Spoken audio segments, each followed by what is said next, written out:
Welcome to the What's Happening Birmingham video podcast.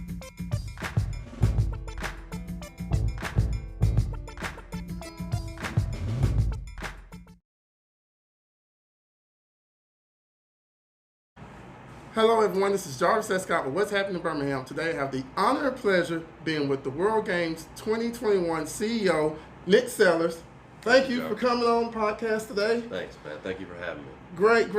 Like I always tell everybody, we bring people making things happen here in the city, and who else to bring on? The person that's going to bring the next year's World Games.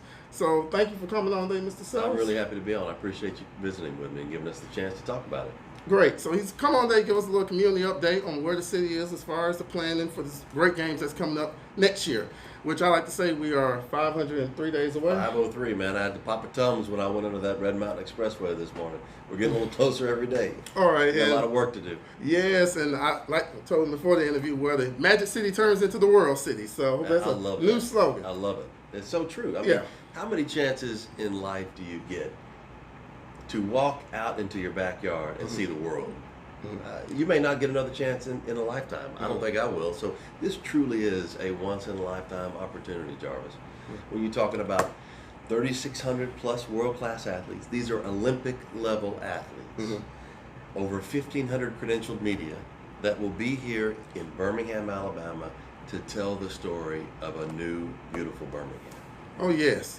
And one thing I always like to do for all my guests that come on the podcast is introduction. Just tell people a little bit about yourself and about positions. So yes, sir. Yeah, thank you. Well, I'm from Birmingham, grew up here, went to Our Lady of Sorrows Elementary School in Homewood, moved away to Colorado and then California, and went to high school and college out in California, and then moved back. I wasn't planning to stay. I ran into a girl that I had gone to elementary school with, and the rest is history. At a little pub called Dave's on the South Side.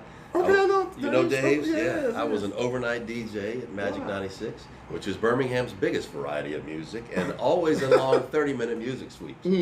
So I was an overnights man, and was trying to get a real job, and got on with the Alabama Sports Foundation. Started working on big events in the community like SEC baseball and the Magic City Classic, and a lot of other big events.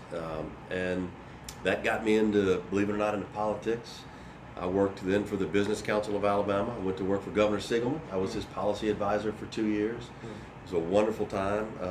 And then came back to Birmingham and went to work for Alabama Power. Been there for almost 17 years. And our CEO called me and said, I was in Mobile leading our Mobile division. And he said, look, I know you got 2 girls in college at Auburn. I know you got 1 left in high school. But I know you love Birmingham, and I don't know if there's a bigger opportunity for our state in front of us right now than showing the world what this community and this state has to offer with the World Games. You've got some experience around it. Jonathan Porter, who's one of my best buddies in the company, is our chairman. He said, I know you and JP are close. He's the chairman. They're doing great, but we need a little bit kind of some renewed energy, and you've got some local relationships. Will you take this on? I'll put you on loan through the end of the games, and I couldn't be more grateful for the opportunity. All right, so day one, what was your immediate goals? Kind of stepped in, because you stepped in pretty late. Man, we caught the tiger by the tail, but I think we're on its back now. You know, they really had done a ton of work. The team that had led it up until, from the bid up until December, had done a fantastic job. A lot of great operational background and experience. We were close in a lot of areas, so they turned it over to me with a really nice roadmap of where to go. My first day one was, let's get our venues under contract. Let's really create some renewed excitement about what this is and what it's going to be. And maybe let's set a larger vision of what it could mean from a lasting legacy for the city of Birmingham. And so I went and met with the mayor the first day. I sat down with Mayor Woodfin and Ed Fields, and the mayor looked me in the eye. I've known him for a long time, and he said, my brother, this is a big opportunity. I'm excited for you. I'm excited for the city. But my highest priority is that we do this the right way, and that we really commit to shared prosperity for the community. You know, we got to raise a lot of money to put these games on, but I want to see local women and minority-owned businesses play a significant role. And I committed to him that day that we were going to do that. You know about our World of Opportunity. Everything we do runs through that program. So how did your past experience, with the Southern Company, Alabama Power, and the Sports Foundations kind of prepare you day one once you stepped into this position? Man, I don't know if anything can fully prepare you, Jarvis, Okay. for taking on a global multi-sport event. But I think having a little bit of background around sports, Okay. and then for the last 16 years, it sounds cliche-ish, but it's true. At Alabama Power Company, everything we do is centered around the customer. When 98% of the way you make money is authorized by people who get elected from your customers, you must run your business fully engaged with a focus on the customer and making sure that they feel full value of what you're trying to provide for them, because it's a must-have. Electricity, everybody's got to have it. So I've been really steeped in that commitment for a long time, and I think it translates into what we're trying to do here. What we're trying to give the people of Birmingham, the state of Alabama, and the world is a once-in-a-lifetime experience, man, focused on the best and most innovative athlete experience first. Okay. Because these athletes they're competing for gold, man, and they have worked their entire lives for this moment, and we want to give them a special moment in time. And the fans second. We want everybody in this community, everybody that visits. We're expecting almost 20,000 international visitors, probably 500,000 visitors around the United States and domestically to attend over 10 days. Man, we want them to see what this unbelievable city and community has to offer. Because you're right, it is a magic city. And we want them to see this renewed, beautiful city that's kind of, as I say, fully getting comfortable in our skin and with each other and what we can be. And so the main commitment is to give the athletes and the fans an innovative, world-class experience. All right, I want to go back earlier. When a lot of people probably watching this video and saying World Games, how's that different from the Olympic Games? Great question. That's a great question. It's actually fully part of the International Olympic Committee. All right. It is authorized and sanctioned by the IOC. Okay. Some of these games, and there's over 30 competitions we'll have in Birmingham in over 20 venues. Some of these games were Olympic Games. All right. Some of them will be Olympic Games, and some of them sort of in between, like women's softball is actually competing in Tokyo in the Olympics. All and right. that same U.S. women's softball team will be competing at the Hoover Met in July of 2021 against some of the best softball teams in the world from over 100 countries. All right, let's go back earlier. You was talking about the fan experience. Yeah. And can you kind of describe, because, based on, what everybody knows about Bruno Event Team, they put on most of the major events here in town. Can you kind of tell people what's your vision of the fan experience for World Games? Yeah, and the Bruno Event Team is certainly a partner with us, among other great partners in the community, including Markstein Consulting and others. We've got a lot of great partners working with us to execute, and it's going to take a lot of us. Yes. It's going to take over 2,000 volunteers, so we're going to need you, and we'll talk more about that in a minute. But, the big part of pulling this all together is, as you can imagine, man, there's so many pieces and parts to this, from the venues to the hotel accommodations to our partnership with the airport, and I could not be more grateful to the airport leadership, Ron Matthew and the team out there and working with us. I couldn't be more grateful to the city and the county for what they're doing to step up. We've got a security committee led by Jim Coker, the head of the Jefferson County EMA, and the deputy police chief for the city of Birmingham. We're partnering with the state of Alabama and ALEA. Man, this is going to be the safest event. It's going to be the easiest event to get around. We're working with the BJCTA and others in the community. We'll be working with Uber and Lyft to make it easy to get around to all the venues. So there's just a lot of pieces and parts of it, but the main thing is we'll have an app that you'll be able to download. We'll announce that soon, and you can download the World Games app, and once it goes live, it will be your entree into the world of the World Games, man, from where the games are to how to get tickets to accommodations to special packages. And we want to do some cool stuff with this, like NASCAR does a great job of getting you close to the action. Yes. We want to do the same thing with the World Games, man. We want to get, when you can come, we want to create some experiences where you can get close to the athletes, close to the action, because this has got a little something for everybody. From the traditional martial arts sports, we'll have men's and women's sumo. All right. We'll have Muay Thai. You have kickboxing, so a lot of cool stuff that'll happen around that. The gymnastics, some of these gymnastic sports and dance sports are out of this world. By the way, one of the dance sports is breaking, like break dancing. Wow. So if you still have parachute pants at home, I got a pair. Okay. You got to wear them when it's the night of break dancing. Okay. Now, it's a big deal globally, and you're going to see some of the most talented dancers in the world. But then you've got beach sports. Okay.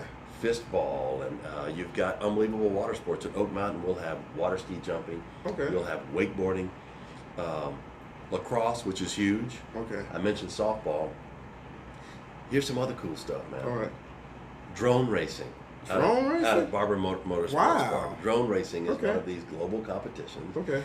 There's this sport called canopy piloting. If you Okay. have not seen this before, Jarvis, Okay. Google it. You got to look it up. Okay. Don't stop right now. As soon as we're done, Okay. Google canopy piloting. Okay. These athletes jump out of planes.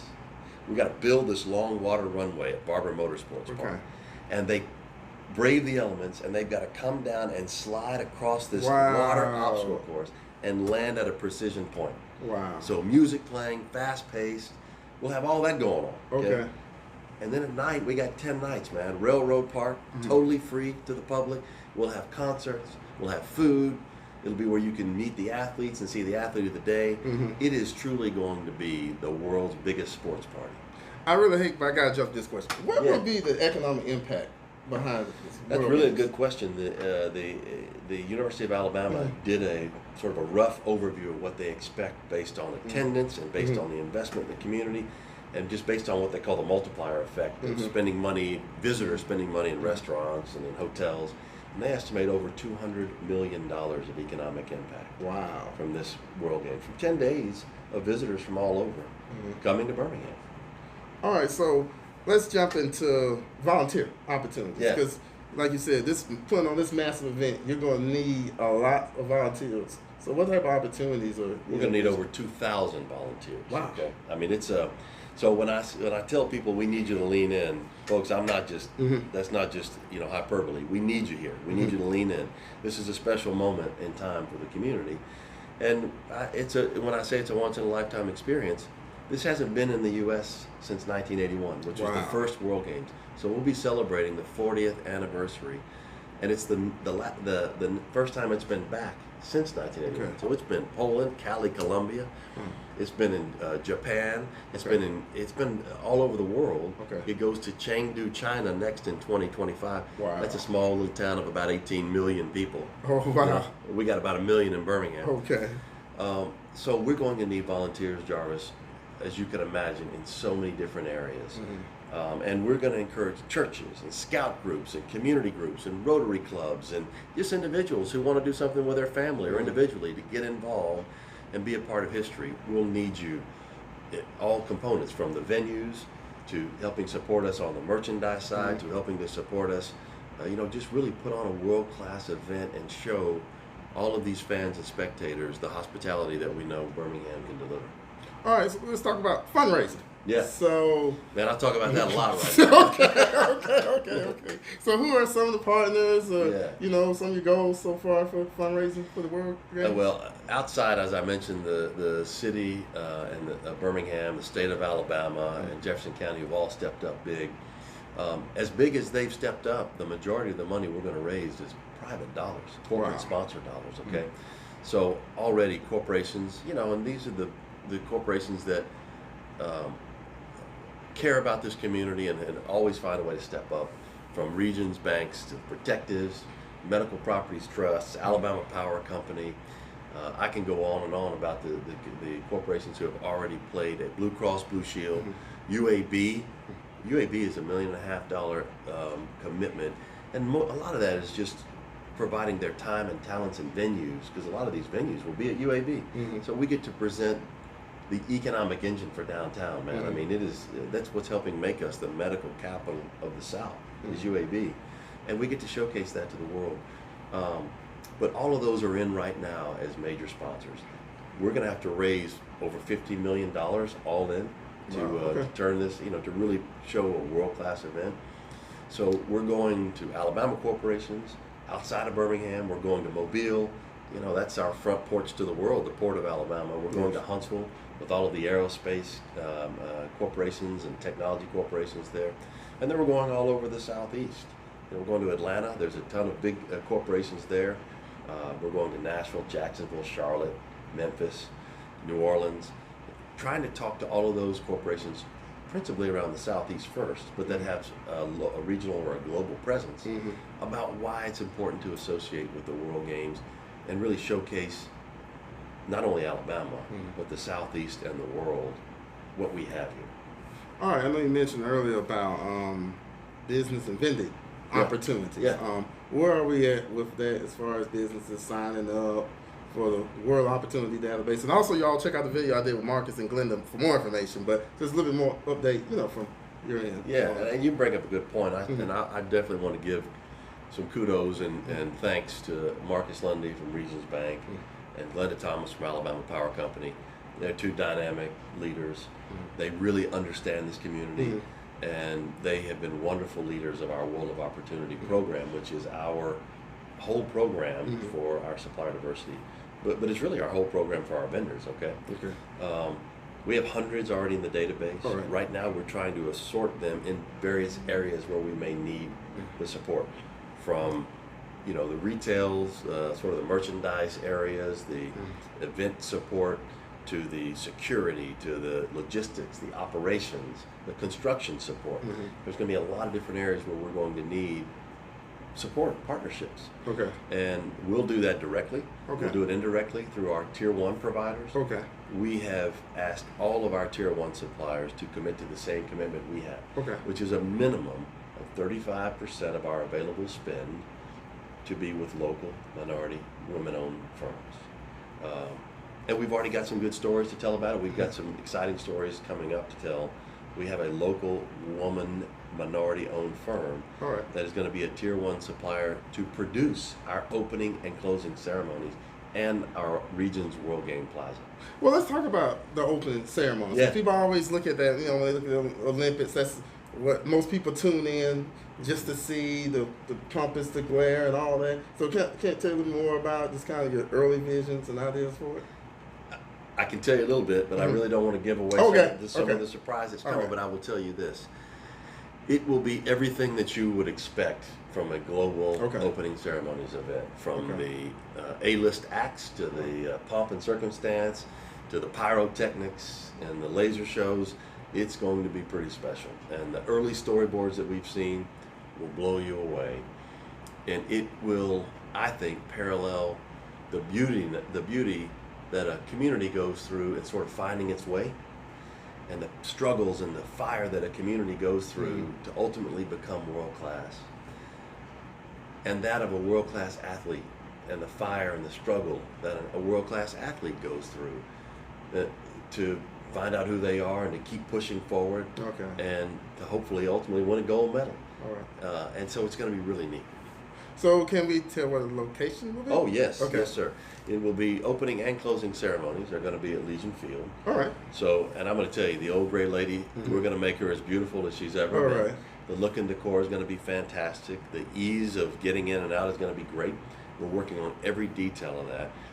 But I think folks are going to be in for an incredibly special experience, something that they will remember for the rest of their lives. So opening and closing them. And in the closing ceremonies, we actually hand it off to Chengdu, China. Wow. So they're going to be a part of our production for the closing, and it's going to knock your socks off. So the next 6 to 9 months, where you're this next question for my entrepreneurs and aspiring CEOs. Yeah. What are your goals and objectives? When you lead an organization that's got this kind of mission in front of it, I would tell you the most important thing to do is to make sure you got world-class people around you. And I could not be more grateful to have a team that frankly are all much more talented than me.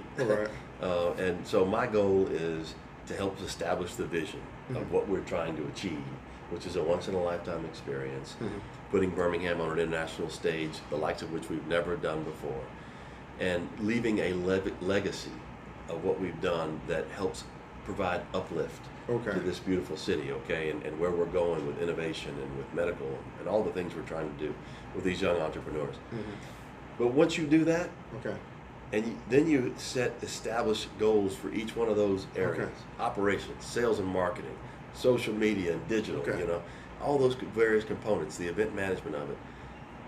And then you turn them loose, man, and you Wow. make sure that they have the resources they need to go execute and hold each other accountable. So the next 6 to 9 months, the big thing that I'm doing is every week and every day checking in with the team. All right. Where are we relative to your quarterly goals? Where Okay. are we relative to your sales goals, your operational goals, you know, your marketing goals, and pushing the message out.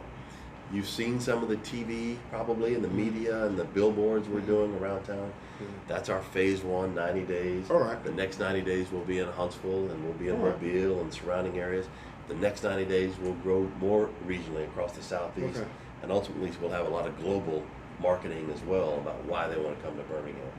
So it's just we'll be building that drumbeat, man, every month, every quarter, so that by July 15 of 2021, the whole world is excited and wants to be a part of this. All right, so let me ask you this question. Yeah. What do you do in your free time? I know you've been busy. Yeah. You know, we've been asked all these Yeah. questions. I'm like, you have a chance for a break. This is it's funny you say that, because I was talking earlier about this. Okay. This job, since I've started, has gotten me in a place where honestly I'm getting up before the alarm clock most days. Wow. Okay.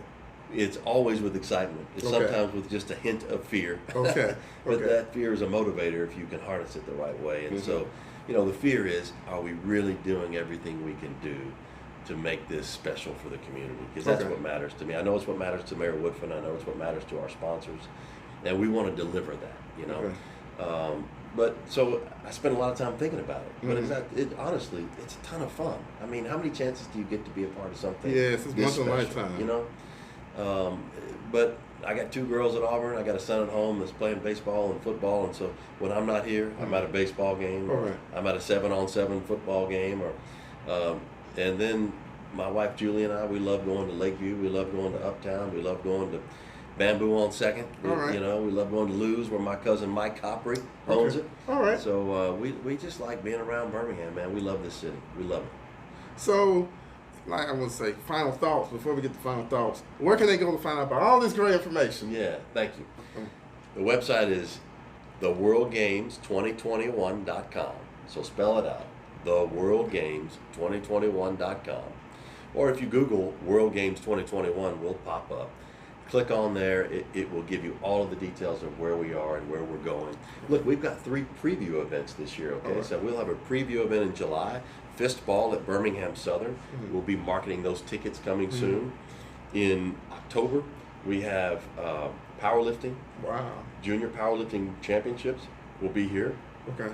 And then in December, it'll be USA versus the World Kickboxing Championship. Wow. Okay. All of those are little teaser preview events to kind of build more excitement into what you'll see when the world comes to Birmingham in July of 2021.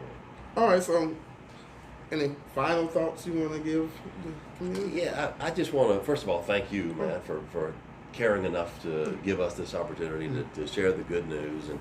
And I hope we'll do this again. 'Cause we're gonna Yeah, have bring more it back in. updates, okay? Yeah. But to all of your followers and your viewers out there, I just want to encourage you to lean into this moment. I mean, how many chances do we get to be a part of history like this? So go to the website, get engaged. We need you. We want you.